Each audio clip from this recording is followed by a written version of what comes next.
Time has been an important part of Sam Earl's life for almost 30 years.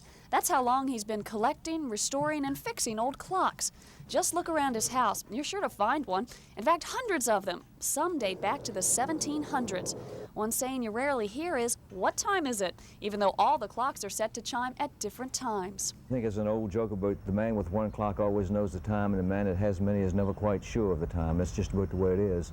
At 5 minutes till, 5 minutes after, it's close enough for me. With clocks going off all the time, the noise must be unbearable. You get used to the noise, and you begin to enjoy it, and you don't hear it. Everyone is different. Everyone sounds different.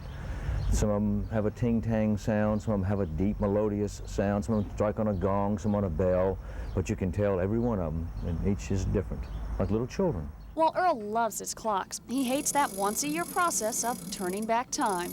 Most of them you got to wait, and each one strike each hour, or you got to wait till the next day and then stop it and wait till the next day, but it's a real hassle. This is not my favorite time of year for clock setting. Earl's work turning back clocks doesn't stop when he leaves his house. In fact, it just begins. He has to come here to the Isle of Wight Inn, where he owns an antique store full of, you guessed it, clocks. Because Earl mainly works with old clocks, he actually has to turn them ahead 11 hours. Any striking clock, if you go back behind the 12 o'clock mark, then you can be in trouble. You can really damage it. So you very cautiously go forward, very slowly go forward. And it takes a long, long time when you get 300 clocks. Turning back the clocks doesn't bother Earl too much. After all, he's gaining an hour, which means he has more time on his hands to work with his clocks. Sandra Parker, 13 News, Smithfield.